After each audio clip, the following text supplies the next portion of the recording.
എല്ലാ കാര്യത്തിലും കേരളം നമ്പർ 1 എന്ന് പറയുന്നത് നുണയാണ്. അതോടൊപ്പം തന്നെ കേരളത്തിലെ മന്ത്രിസഭയിൽ വനിതകളുടെ എണ്ണം കുറവാണ്. ആരോഗ്യ മേഖലയിലും വിദ്യാഭ്യാസ മേഖലയിലും കേരളം വലിയ രീതിയിൽ പിന്നോക്കം പോകുന്നു. ഇത്തരം കാര്യങ്ങൾ ചൂണ്ടിക്കാട്ടിയത് മറ്റാരുമല്ല, കമ്മ്യൂണിസ്റ്റ് നേതാവായ ജി സുധാകരനാണ്. ജി സുധാകരൻ എന്താ ഇപ്പോൾ ഒരു മാറ്റം? സുധാകരന് കേരളത്തിലെ ഭരണത്തെക്കുറിച്ചും ഇത് ആലപ്പുഴ ഭാഗത്ത് ജില്ലയിൽ നടന്ന പ്രസംഗത്തിലാണ് പറഞ്ഞിരിക്കുന്നത്. സുധാകരൻ ഇടയ്ക്കിടയ്ക്ക് ഇങ്ങനെ കൊടുക്കേണ്ടവർക്ക് കൃത്യമായി കൊടുക്കുന്നുണ്ട്. ഒരു വെറും പറച്ചിലല്ല, പറയുന്നതിൽ കാര്യമുണ്ട്. അല്ല, പക്ഷെ പിണറായി വർഷങ്ങളായി പറയുന്ന കാര്യമാണ് ഒരു പ്രസംഗം കൊണ്ട് ജി സുധാകരൻ തിരുത്തിയിരിക്കുന്നത്. നമ്പർ 1 എന്ന് കേരളത്തിനെ പല കാര്യത്തിലും 2021 ശേഷം ഇവർ വിശേഷിപ്പിച്ച് നടക്കാറുണ്ട്. നമുക്കറിയാം, നമ്പർ 1 എന്ന് പറഞ്ഞത് ആരോഗ്യ രംഗത്തെക്കുറിച്ചാണ് നമ്പർ 1 പറഞ്ഞത്. അതിപ്പോൾ എവിടെ നിൽക്കുന്നു? തകർന്നടിഞ്ഞില്ലേ? മെഡിക്കൽ കോളേജിലെ ഒരു ഡോക്ടർ ചികിത്സിക്കാൻ പോയാൽ തകർന്നടിച്ച് തലയിൽ വീഴും. മെഡിക്കൽ കോളേജിലെ ഒരു ഡോക്ടർ ഹാരിസ് അല്ലേ, എൻ്റെ വെളിപ്പെടുത്തലിലൂടെ തകർന്നടിഞ്ഞു. അതിലൂടെ വീണ ജോർജിൻ്റെ ഭാവി രാഷ്ട്രീയവും അടഞ്ഞു. അടുത്ത തെരഞ്ഞെടുപ്പിൽ മത്സരിക്കാനും പറ്റാത്ത സ്ഥിതിയിലായി. LDFനും മൊത്തത്തിൽ ഡാമേജ് ഉണ്ടാക്കി എന്നുള്ളതാണ്. പിന്നെ നമ്പർ 1 എന്ന് പറഞ്ഞ് കുട്ടിഘോഷിക്കുന്നത് കേരളത്തിലെ ഉന്നത വിദ്യാഭ്യാസം. കേരളത്തിലെ ഉന്നത വിദ്യാഭ്യാസം കംപ്ലീറ്റ് താറുമാറാക്കി ഇട്ടിരിക്കുകയല്ലേ. ഇവിടെ ഹയർ എഡ്യൂക്കേഷനിൽ സീറ്റ് ഒഴിവാണ്. കുട്ടികൾ ഇവിടെ പഠിക്കുന്നില്ല. അവർ വിദേശങ്ങളിലേക്ക് പോകുന്നു, അല്ലെങ്കിൽ കേരളം വിട്ടുപോകുന്നു മറ്റ് സംസ്ഥാനങ്ങളിലേക്ക്. കടം വാങ്ങിച്ചും പലതും വിറ്റുപറക്കിയും ലോൺ എടുത്തുമാണ് കുട്ടികളെ പഠിപ്പിക്കുന്നത്. ഇവിടെ പഠിപ്പിക്കാതെ മറ്റുള്ളിടങ്ങളിലേക്ക് വിട്ടിരിക്കുന്നത്. മറ്റുള്ളിടങ്ങളിലേക്ക് വിട്ടിരിക്കുന്നത് പണക്കൊഴുപ്പ് കൊണ്ടല്ല. ഇവിടെ നമ്മുടെ സർവകലാശാലകൾ അധ്യയനത്തിന് പറ്റുന്നില്ല, അതുകൊണ്ടാണ്.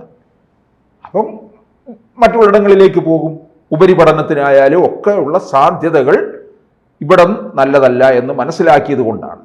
എന്നിട്ടാണ് മന്ത്രി ബിന്ദുവൊക്കെ നമ്പർ 1 ആണ് എന്നൊക്കെ പറഞ്ഞ്. ഇത് ഇവരുണ്ടാക്കുന്ന കുറച്ച് PR വർക്കുകളാണെന്ന് നമുക്കറിയാം. കോവിഡ് കാലത്ത് നമുക്കറിയാം, നമ്പർ 1 എന്നൊക്കെ പറഞ്ഞ് കൊട്ടിഘോഷിച്ച് കൊണ്ടുവന്നു. ആ പേരും പറഞ്ഞാണ് 2021 തുടർഭരണത്തിലേക്കും പോയത്. ഇനിയിപ്പോൾ നോക്കുക, സുധാകരൻ പറഞ്ഞത് ഇവരെ മാത്രമല്ല വിമർശിച്ചിരിക്കുന്നത്, സർക്കാരിനെ ഒരു ഭാഗത്ത് വിമർശിക്കുന്നുണ്ട്, മറുഭാഗത്ത് വന്നിട്ട് കോൺഗ്രസിനും കൊടുത്തു. പാൻറ്റിൻ്റെ പോക്കറ്റിൽ കൈ വിട്ട് ഒരു ടീഷർട്ട് വിട്ട് ഭാവി പ്രധാനമന്ത്രി എന്ന് പറഞ്ഞു നടക്കുന്ന ഒരാളുണ്ടല്ലോ. ആരാണ്? പേര് പറയുന്നില്ല, അല്ലാതെ തന്നെ സുധാകരൻ പറഞ്ഞതാണ്. രാഹുൽ ഗാന്ധി. കൂടെ പെങ്ങളുമുണ്ട്, ഇതുവരെ ഭൂമിയിലേക്ക് ചവിട്ടിയിട്ടില്ലാത്ത പ്രിയങ്ക.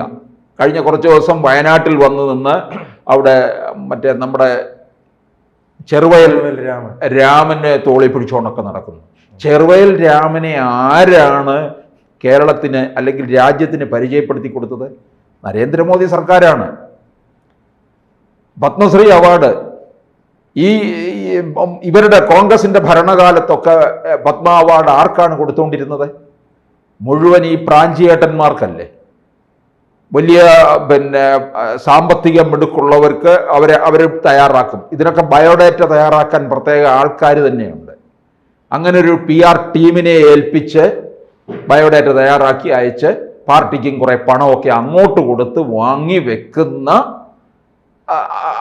ഒരു കാലത്തുണ്ടായിരുന്നു. പക്ഷേ നരേന്ദ്രമോദി 2014 അധികാരത്തിൽ വന്നതിന് ശേഷം അത്തരക്കാരൊക്കെ അങ്ങ് പോയി.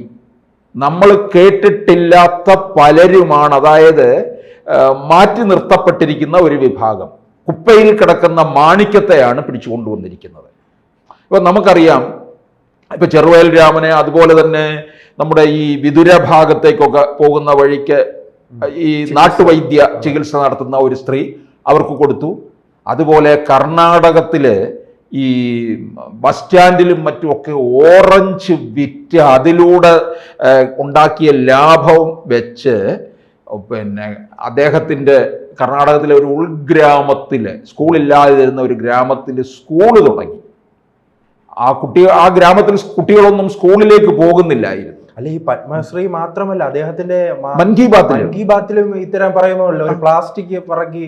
അതെ, വേമ്പനാട്ടുകായലിലെ അവരുടെയൊക്കെ പേരെടുത്ത് പറഞ്ഞ് അവരെ കുറിച്ച് നമുക്ക് പരിചയപ്പെടുത്തി തരികയാണ്. അപ്പോഴാണ് മലയാളികൾ തന്നെ അറിയുന്നത് ഇങ്ങനെ ഒരാളുണ്ടല്ലോ. അപ്പൊ എന്താണ്, അവരെയൊന്നും മാറ്റി നിർത്തേണ്ടവരല്ല, അവരെയൊക്കെ മുഖ്യധാരയിലേക്ക് കൊണ്ടുവരണം എന്നാണ് ഇവർ ആഗ്രഹിക്കുന്നത്. അപ്പോൾ ഇപ്പൊ നമ്മൾക്ക് എന്താണ്, ഈ ഓരോ പത്മ അവാർഡും വരുന്നത് നമ്മൾ കാത്തിരിക്കുകയാണ്. പുതുതായിട്ട് നമുക്ക് കുറേ പേരെ അറിയാൻ കഴിയുമല്ലോ. അല്ലെങ്കിൽ നമ്മൾ കേൾക്കുന്ന എന്താ, കുറച്ച് ബിസിനസ്സുകാരുടെ പേര് പറയും. ഇങ്ങനെയൊക്കെയാണ് ചെയ്തുകൊണ്ടിരിക്കുന്നത്. അപ്പം ഈ പ്രിയങ്ക ഗാന്ധിക്കും സുധാകരൻ നല്ല വിമർശനം കൊടുത്തിട്ടുണ്ട്. ഇന്നേ വരെ ഭൂമിയിലേക്ക് ഇവരെവിടെ, വയനാട്ടിൽ ഇവർ ഇറങ്ങി നടക്കുന്നുണ്ടോ? ഒരു MP എന്ന് പറഞ്ഞു കഴിഞ്ഞാൽ കേരളത്തിലെ മറ്റ് MP-മാരൊക്കെ എന്താ ചെയ്യുന്നത്? ഇവരിടയ്ക്കൊന്ന് ശരി, പിന്നെ ഇവർ പലപ്പോഴും പ്രധാനപ്പെട്ട ബില്ല് ചർച്ചയ്ക്കെടുക്കുമ്പോൾ പോലും സഭയിൽ ഉണ്ടാകാറില്ലല്ലോ. രാഹുൽ ഗാന്ധി പിന്നെ കണക്കാണ്. പ്രിയങ്ക ഗാന്ധിക്കൊന്നും ഇവര് ഭാവി പ്രധാനമന്ത്രിയും സ്ഥാനമൊക്കെ കണ്ടു നടക്കുന്നവരാണ് എന്ന് പറഞ്ഞുകൊണ്ടാണ് സുധാകരൻ ഇവരെ വിമർശിച്ചിരിക്കുന്നത്. അപ്പോൾ ചിലർക്കൊരു സംശയം തോന്നാം, സുധാകരൻ BJP-യിലേക്ക് പോകുമോ? അതിനുള്ള സാധ്യത കാണുന്നുണ്ട്. അപ്പോൾ പലരും പറയുന്നത് എന്താണ്, അധികാരത്തിന് വേണ്ടിയാണ്. ഈ സുധാകരനെ സംബന്ധിച്ചിടത്തോളം അധികാരമോഹിയല്ല. പിന്നെ അഴിമതി ആരോപണങ്ങളൊന്നും അദ്ദേഹത്തിൻ്റെ മേൽ വീണിട്ടില്ല. 2016 മുതൽ 2021 വരെ അദ്ദേഹം കേരളത്തിൻ്റെ പൊതുമരാമത്ത് വകുപ്പ് മന്ത്രിയായിരുന്നു. 5 പൈസയുടെ അഴിമതി അദ്ദേഹത്തിൻ്റെ മേൽ ആരും ചൂണ്ടിക്കാണിച്ചിട്ടില്ല. ഒപ്പം ദേവസ്വം വകുപ്പും കൈകാര്യം ചെയ്തിട്ടുണ്ട്. ഏതെങ്കിലും തരത്തിലുള്ള അഴിമതി ചൂണ്ടിക്കാണിച്ചതായിട്ട് നമുക്കറിവില്ലല്ലോ. അദ്ദേഹം ഇവിടെ മന്ത്രിമന്ദിരത്തിൽ താമസിക്കുന്ന കാലത്ത് കുടുംബ സമേതം പരിവാരങ്ങളുമായിട്ടൊന്നും വന്നല്ല താമസിച്ചത്. അദ്ദേഹം മാത്രമായിട്ടാണ് താമസിച്ചത്. എല്ലാ വെള്ളിയാഴ്ചകളിലും അദ്ദേഹം നാട്ടിലേക്ക് പോകും. അവിടെ മണ്ഡലത്തിൽ നിറഞ്ഞു നിൽക്കും. വീട്ടിലെ കാര്യങ്ങളും ഒക്കെ ആയിട്ട് ഒരു സാധാരണക്കാരനായിട്ടാണ് സുധാകരൻ ഇപ്പോഴും ആലപ്പുഴയിൽ കഴിയുന്നത്. ഇത് നമുക്കറിയാം. എങ്ങനെയാണ് CPM-ൽ ഇദ്ദേഹത്തെ തരം താഴ്ത്തിയതിൻ്റെ പിന്നിലുള്ള കാര്യമൊക്കെ അറിയാം. ചില പിണറായി പക്ഷക്കാരുടെ കളിയായിരുന്നു എന്നുള്ളതാണ്. ഇപ്പൊ സുധാകരൻ കൊടുക്കേണ്ടത് കാര്യം കൃത്യമായിട്ട് ഇടയ്ക്കിടയ്ക്ക് കൊടുക്കുകയും ചെയ്യുന്നുണ്ട്. ഈ പല കാര്യങ്ങളെക്കുറിച്ചും നമ്മൾ മുമ്പ് നേരത്തെ കേട്ടിട്ടുള്ളതാണ്. LDF-ന്റെ പലതരത്തിലുള്ള ഭരണ പാളിച്ചകളെക്കുറിച്ചും ഒക്കെ ഈ പൊതുമരാമത്ത് വകുപ്പ് മന്ത്രിക്കെതിരെയും നിശിതമായ വിമർശനം നടത്തിയിട്ടുണ്ട് സുധാകരൻ. അതുപോലെ 21-ല് കുറേ പേരെ എടുത്തു വെച്ചല്ലോ. കേൾക്കുന്നത് പിണറായി വിജയനെയും മരുമകനെയും മാത്രമേ ഉള്ളൂ എന്നും അദ്ദേഹം ഒരു സമയത്ത് പറഞ്ഞിട്ടുണ്ടെന്നുള്ളതാണ്. വേറെ ആര് പറയും? CPM-ൽ ഇതുപോലെ പറയില്ല. അപ്പോൾ നിശ്ചിതമായ വിമർശനം സുധാകരൻ നടത്തുന്നതിൽ പിന്നാക്കം പോകുന്നില്ല എന്നുള്ളത് ഒരിക്കൽ കൂടി തെളിഞ്ഞിരിക്കുന്നതാണ്. ഇവിടെ രണ്ട് ഭാഗത്തിനെയും, CPM-നെയും വെട്ടിലാക്കിയിട്ടുണ്ട്, കോൺഗ്രസിനെയും. ശരിക്കും ഈ പറഞ്ഞ പ്രിയങ്കയെയും രാഹുൽ ഗാന്ധിയെ പറ്റി പറഞ്ഞത് കറക്റ്റായിട്ട് പറഞ്ഞു എന്നുള്ളതാണ്. അപ്പൊ സുധാകരൻ വളരെ സജീവമായിട്ട് ആലപ്പുഴ രാഷ്ട്രീയത്തിൽ സുധാകരനെ നമുക്ക് ഒതുക്കി നിർത്തിയിട്ടുണ്ട് എന്ന് നമുക്ക് ഫീൽ ചെയ്യത്തില്ലല്ലോ. ഇപ്പൊ തോമസ് ഐസക്കിനെ കുറിച്ച് നമ്മൾ വല്ലതും കേൾക്കുന്നുണ്ടോ? പത്തനംതിട്ടയിൽ മത്സരിച്ചു ആന്റണിക്കെതിരെ, പിന്നെ ഒരു അനക്കവും ഇല്ല. അപ്പം ഐസക്ക് അങ്ങ് ഒതുങ്ങിക്കഴിയുന്നു. ഇനി ഏതെങ്കിലും അടുത്ത തെരഞ്ഞെടുപ്പിലെങ്ങാനും മത്സരിക്കാൻ സാധ്യതയുണ്ടോ എന്നൊക്കെ നോക്കിക്കൊണ്ടായിരിക്കും നടക്കുന്നത്. സുധാകരനറിയാം ഇനി CPM-നകത്ത് അദ്ദേഹത്തിന് പ്രത്യേകിച്ചൊരു ഇടമൊന്നുമില്ല എന്ന്. അപ്പോൾ മുമ്പും നരേന്ദ്രമോദിയെയും അദ്ദേഹം പുകഴ്ത്തിയിട്ടുണ്ട്. BJP നേതാക്കൾ ഇദ്ദേഹത്തിന്റെ വീട് സന്ദർശിച്ചിട്ടുണ്ട്. ഗോപാലകൃഷ്ണൻ. അതുപോലെ തന്നെ അദ്ദേഹം പറയുന്നുണ്ട്, മരാമത്ത് മന്ത്രിയായിരുന്ന സമയത്ത് പറയുന്നുണ്ട്, കേരളത്തിന് കിട്ടിയിട്ടുള്ള ഹൈവേക്ക് വേണ്ടി കേന്ദ്രത്തിൽ നിന്ന് കിട്ടിയിട്ടുള്ള സഹായത്തെ അദ്ദേഹം പരസ്യമായി എടുത്തു പറയുകയും പ്രശംസിക്കുകയും ചെയ്തിട്ടുണ്ട്. അതൊന്നും പിണറായി വിജയനൊന്നും അത്ര ഇഷ്ടപ്പെട്ടിട്ടുള്ള കാര്യമല്ല. അപ്പോൾ പറയേണ്ട കാര്യം യഥാർത്ഥമായ രീതിയിൽ പറയുന്നു എന്നുള്ളതാണ്. അപ്പോൾ എന്തായാലും ചിലപ്പോൾ അദ്ദേഹം BJP-യുടെ ഭാഗത്ത് നിന്ന് ചർച്ചകളൊക്കെ നടക്കുന്നുമുണ്ട്. എന്തായാലും പോകുന്നുണ്ടെങ്കിൽ അതൊന്നും അധികാരത്തിന് വേണ്ടി ഒന്നുമല്ല എന്നുള്ളതും നമുക്ക് പറയാൻ കഴിയും സുധാകരൻ്റെ കാര്യത്തിൽ.